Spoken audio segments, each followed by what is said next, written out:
Good morning mga idol. Bago pa pala akong gising, luto tayo ng ating almusal.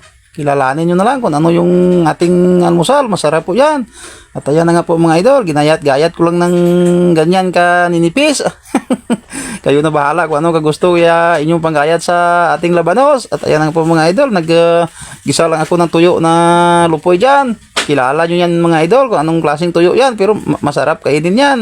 At ayan na nga po mga idol, naglagay na po ako ng asin sa ating labanos at lamas-lamasin po natin kasi kunin po natin yung kanyang sariling tubig kasi pag hindi mo makuha yan parang mapakla. At linagay ko na po sa ating lupoy. At lagyan po natin ng sibuyas na marami at saka kamatis. Ganyan lang ang tamang pag kilaw sa ating labanos mga idol. Try nyo po dyan sa inyong bahay. Nasisigurado ko sa inyo, masarap yan. Lagyan ko lang ng magic sarap. Huwag kayong lumagay ng bitsin at kunting suka. Mas masarap sana pag kalamansi yung ilagay nyo. Kaso wala kaming kalamansi dito. At ayan na nga po mga idol. Nagpainit na ako ng mantika. Habang nagpainit tayo ng mantika, may ilagay po ako dito sa ating sinaing. Tingnan nyo po mga idol kung ano ang ilagay ko dyan. Ito po ang gawin nyo sa itlog para iwas kolesterol. Nakasubok na ba kayo nito mga idol na linagyan ng itlog yung ating sinaing? Naglagay lang po ako ng 4 na pirasong itlog dyan. At lagyan lang ng kunting asin at saka paminta lang po ang linagay ko dyan. Huwag na kayong maglagay ng bitsin pero depende sa inyo kung lagyan nyo ng bitsin. Kayo naman ang kumakain. Masarap yan mamaya mga idol. At dito na nga po tayo sa ating sinangag mga idol. Nagisa lang po ako ng bawang at saka sibuyas. Damihan nyo po ang bawang pag nagisa kayo ng inyong sinangag. Mas masarap ang sinangag pag ginisa mga idol. Naglagay lang ako ng kunting asin.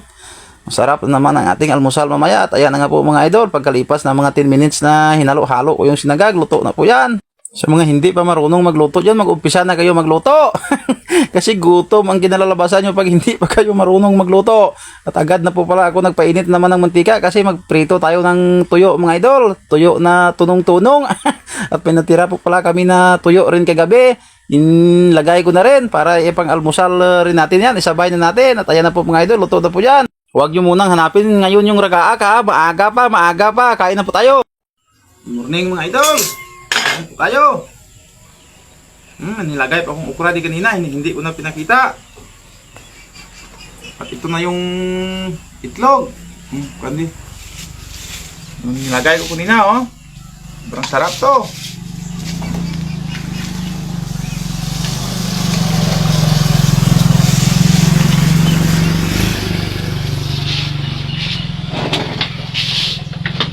Sinangag.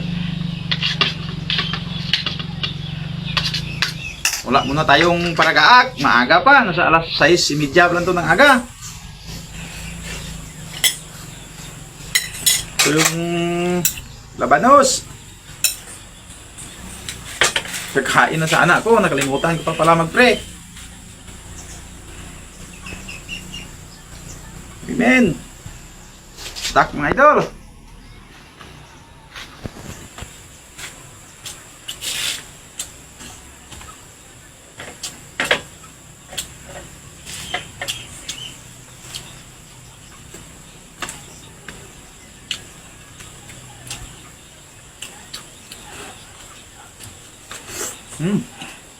Kurang.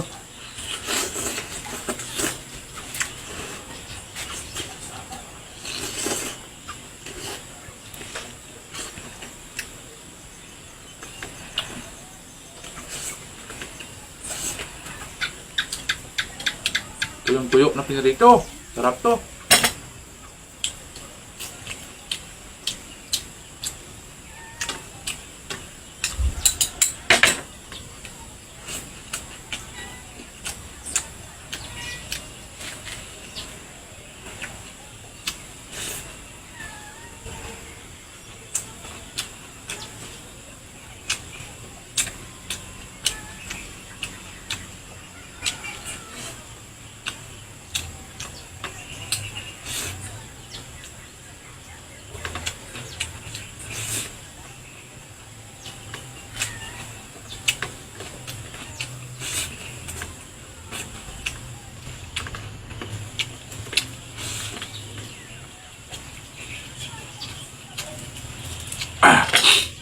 Kain po tayo mga idol.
Maraming salamat mga idol. Busog na po ako. Bye-bye.